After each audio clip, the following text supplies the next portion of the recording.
ఈ వీడియోలో హెచ్-1బీ చాలా వరకు స్కామ్ అని చెప్పి ఒక 3 మెంబర్స్ డిఫరెంట్ టైప్ ఆఫ్ ఒపీనియన్స్‌నైతే షేర్ చేశారు. అసలు వాళ్ళు ఏ రకంగా చెప్తున్నారు స్కామ్ అని చెప్పి దాని గురించి అయితే ఈ వీడియోలో డిస్కస్ చేద్దాం అనుకుంటున్నా. సో, ఇంకెవరైనా మొదటిసారి మన ఛానల్‌ని చూస్తున్నట్లయితే తప్పకుండా సబ్స్క్రైబ్ చేసుకోండి. వీడియోనైతే లైక్ చేయండి. ఎవరికైనా యూజ్ అవుతది అనుకుంటే షేర్ కూడా చేయండి. చాలామంది వీడియోస్ చూస్తున్నారు బట్ సబ్స్క్రైబ్ చేసుకోవట్లేదు. సో, సబ్స్క్రైబ్ చేసుకుంటే నాకు హెల్ప్ అవుతది.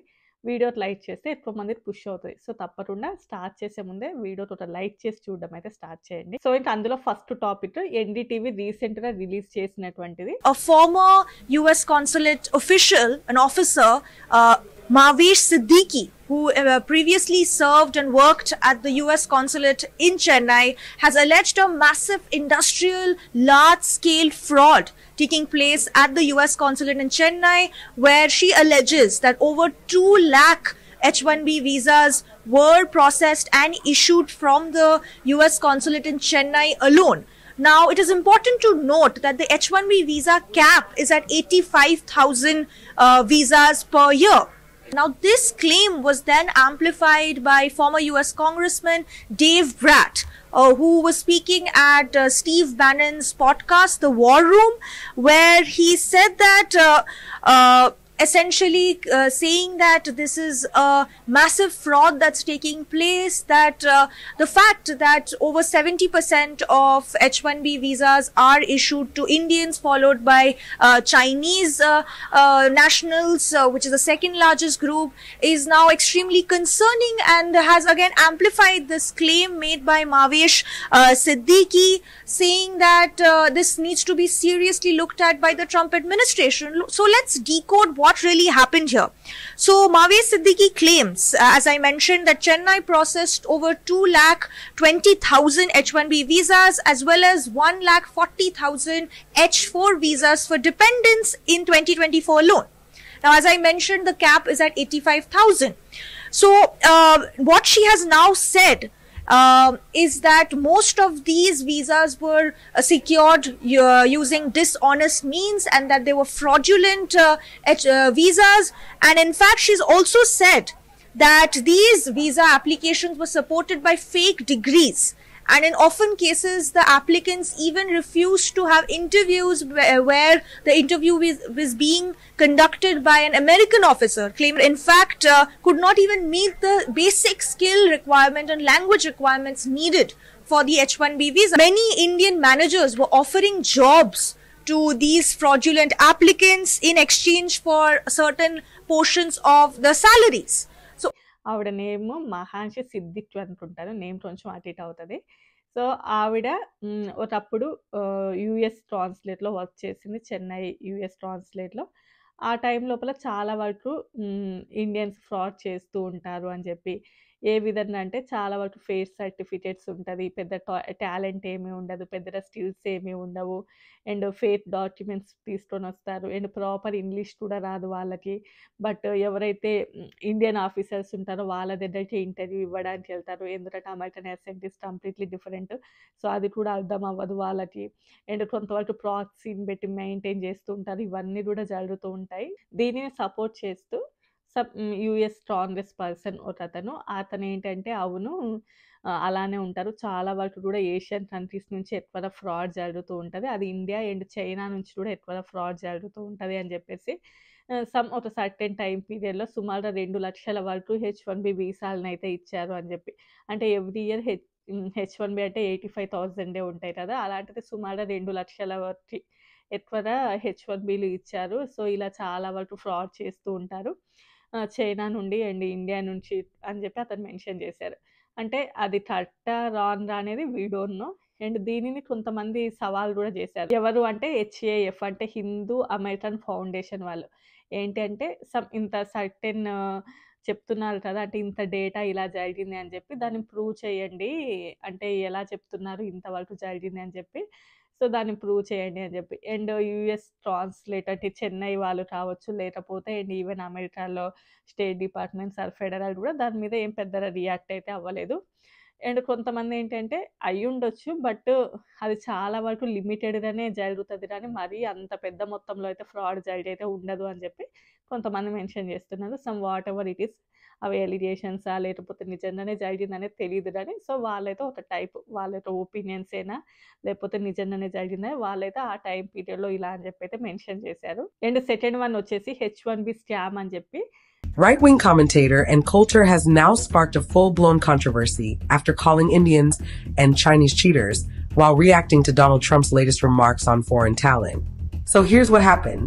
Appearing on a podcast, and Coulter weighed in on the ongoing H-1B debate and launched a series of sweeping accusations against Indian and Chinese professionals. She claimed there were photos of them crawling out of windows and passing answers to someone, suggesting that high test scores from Indians and Chinese were probably the result of cheating. Coulter said, America is traditionally a high-trust society, adding that when people see high scores from these groups, the odds are they are cheating. Ann Coulter mention చేశారు. చాలా వరకు India నుంచి గానీ, China నుంచి గానీ ఎక్కువగా గూడా స్కామే వస్తూ ఉంటది. అంటే వాళ్ళు ఎక్కువగా స్కామ్స్ చేస్తూ ఉంటారు హెచ్-1బీని. అండ్ అసలు వాళ్ళకి ప్రాపర్ నాలెడ్జే ఉండదు. ప్రాపర్ టాలెంటే ఉండదు. అండ్ చాలా వరకు వాళ్ళు స్కూల్ ఏజ్‌లో ఆ టైంలో గూడా చాలా వరకు స్లిప్స్ పెట్టి రాస్తూ ఉంటారు. అవి టీచర్స్ గూడా ఎంకరేజ్ చేస్తూ ఉంటారంట ఆ కంట్రీ లోపల.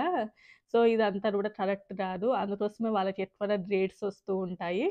అండ్ మళ్ళీ యూఎస్ సిటిజన్స్ ఎవరైతే ఉంటారో వాళ్ళు కొంచెం ఎక్కువకి వర్క్ చేస్తున్నారు. వాళ్ళకి ఎక్కువ సాలరీ ఇవ్వాల్సొస్తది అని చెప్పి ఇండియా నుంచి, చైనా నుంచి ఇలా వచ్చి ఇక్కడ వర్క్ చేస్తూ ఉంటారు.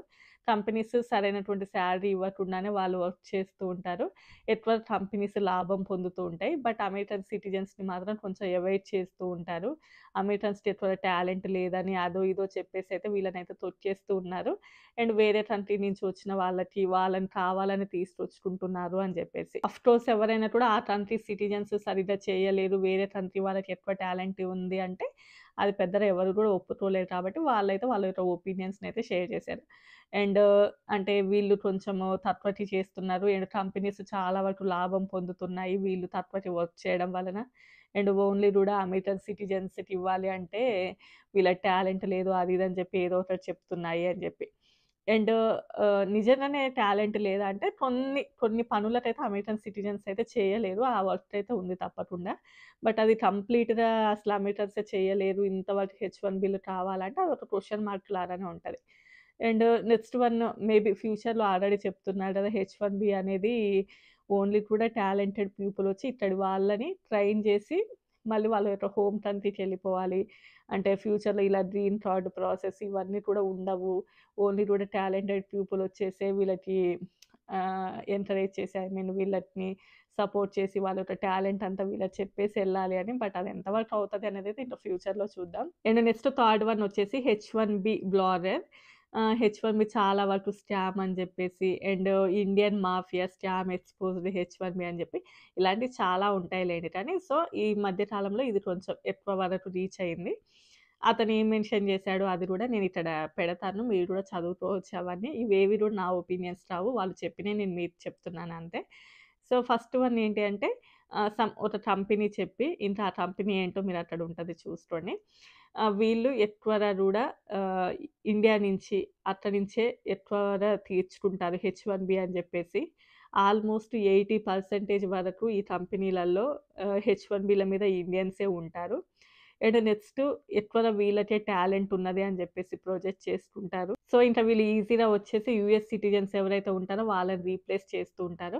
క్లయింట్ దగ్గర 120 అలా తీసుకొని వీళ్ళకి ఒక 60, 70 అలా ఇచ్చి రిమైనింగ్ మేనేజర్స్ ఎవరైతే ఉంటారో వాళ్ళు కావచ్చు, లేకపోతే అందులోపల ఉన్నటువంటి సమ్ థర్డ్ పార్టీ వాళ్ళు ఎక్కువగా తీసుకుంటారు. వీళ్ళ లోపల పెద్దగా అంత టాలెంట్ ఏమి ఉండకున్నా కూడా టాలెంట్ అని చెప్పి తక్కువకి తీసుకొనొచ్చి మధ్యలో వీళ్ళు ఎక్కువగా లాభం పొందుతూ ఉంటారు. అండ్ ఏమన్నా అంటే వీళ్ళ లోపల ఎక్కువ స్కిల్ సెట్ ఉంది అది ఇది అని చెప్తారు. అమెరికన్ సిటిజన్స్‌ని వీళ్ళు ఈజీగా రీప్లేస్ చేస్తూ ఉంటారు. అండ్ వీళ్ళు సరైనటువంటి టాక్స్‌లు కూడా పే చెయ్యరు. సో, కంట్రీకి పెద్దగా ఉపయోగం కూడా ఉండదు. ఎక్కువగా టాక్స్‌లు ఎగ్గొట్టడానికే చూస్తూ ఉంటారు అని చెప్పి. అండ్ ఇదంతా నా ఒపీనియన్ కాదు. ఆల్రెడీ ఉంటది. మీరు అక్కడ చదువుకోవచ్చు. మళ్ళీ అందులోపల ఏదైనా జాబ్ ఉందంటే మళ్ళీ రిమైనింగ్ వేరే ఇండియన్స్‌కే రిఫర్ చేస్తూ ఉంటారు. అండ్ ఈ హెచ్-4 ఈఏడీ అని చెప్పేసి అండ్ ఈ హెచ్-4 వాళ్ళని కూడా తీసుకొనొచ్చి వాళ్ళకి పెద్దగా టాలెంట్ లేకపోయినా కూడా వాళ్ళని కూడా ఇందులోపల ఇంక్లూడ్ చేసి వాళ్ళని పర్మనెంట్ రెసిడెన్స్ లాగా చేయడానికి చాలా వరకు ట్రై చేస్తుంటారు అని ఇలా చాలా వరకు వాళ్ళ యొక్క ఒపీనియన్స్‌ని హెచ్-1బీ అనేది పెద్ద స్కామ్, ఇండియన్ మాఫియా స్కామ్ అని చెప్పేసి. సో దీని కింద ఏంటంటే చాలామంది అమెరికన్స్ ఎవరైతే ఉంటారో వాళ్ళ యొక్క ఒపీనియన్స్‌ని చాలామంది కూడా దానికి సపోర్ట్ చేస్తూ, అవును నిజంగానే అలానే జరుగుతూ ఉంటది. చాలామంది ఏంటంటే మళ్ళీ ఏదైనా ఒక పొజిషన్ ఉందంటే మళ్ళీ వేరే ఇండియన్స్‌నే రిఫర్ చేసుకోవడానికి ట్రై చేస్తూ ఉంటారు అని చెప్పేసి. ఇండియన్స్‌ని రిఫర్ చేసుకోవడమే కాకుండా అందులోపల కూడా వాళ్ళ ఒక కేటగిరీ చూస్తుంటారు. అంటే వాళ్ళ క్యాస్టా, వాళ్ళ యొక్క రిలీజియనా, వాళ్ళ యొక్క ప్రాంతమా ఇలాంటివి చూసుకొని ఎక్కువ రిఫర్ చేయడానికి ఇంట్రెస్ట్ చూపిస్తూ ఉంటారు. మనము అంటే అమెరికన్స్‌ని ఏదైనా ఒక పెద్ద ప్రాబ్లమ్‌ని సాల్వ్ చేసినా కూడా అదేముంది పెద్ద అన్ని అంటారు. అదే వాళ్ళు మాత్రం ఏ చిన్న ప్రాబ్లమ్‌ని సాల్వ్ చేసినా కూడా చాలా పెద్ద ప్రాబ్లమ్ లాగా బయట క్రియేట్ చేస్తారు. ఇండియన్స్ ఫస్ట్ మన దగ్గరకొచ్చి చాలా లాయల్‌గా ఉంటున్నట్టు, వాళ్ళు మనకి చాలా వరకు హెల్ప్ చేస్తున్నట్టు, ఒక ట్రస్ట్‌నయితే బిల్డ్ చేసుకొని మనల్ని చాలా వరకు యూజ్ చేసుకుంటారు అని చాలామంది వాటి కింద కామెంట్స్ అయితే చేస్తున్నారు. సో, దీనిని బేస్ చేసుకొని ఏంటంటే చాలా వరకు అంటే అమెరికన్ సిటిజన్స్ కూడా ఇండియా నుంచి వచ్చేటటువంటి హెచ్-1బీలు చాలా వరకు స్కాము. వాళ్ళ లోపల అంత టాలెంట్ లేకపోయినా కూడా ఏదో ఒక మాయాజాలం అయితే చేసి అయితే ఇక్కడ సర్వే అవుతున్నారు. మనకంటే ఎక్కువగా వాళ్ళే బెనిఫిట్స్ పొందుతున్నారు అని వాళ్ళ యొక్క ఒపీనియన్స్‌ని అయితే మెన్షన్ చేశారు. సో, ఆల్మోస్ట్ ఇంతే అండి ఈ టాపిక్. జస్ట్ వాళ్ళేమన్నారు ఏంటి అనేది అయితే మీతో అయితే షేర్ చేశాను. ఇందులోపల మీకు ఎన్ని నిజాలు అని అనిపించాయి, ఏదైనా మీ యొక్క ఒపీనియన్ ఉన్నా కూడా తప్పకుండా కామెంట్ అయితే చేయండి. నేను చూస్తాను కామెంట్స్. రిప్లై ఇవ్వలేకపోయినా కూడా కామెంట్స్ అన్నీ కూడా చూస్తూనే ఉంటాను. సో, ఇంతే అండి ఈ వీడియో నచ్చితే లైక్ చేసి, షేర్ చేసి, సబ్స్క్రైబ్ చేసుకోండి. Bye bye.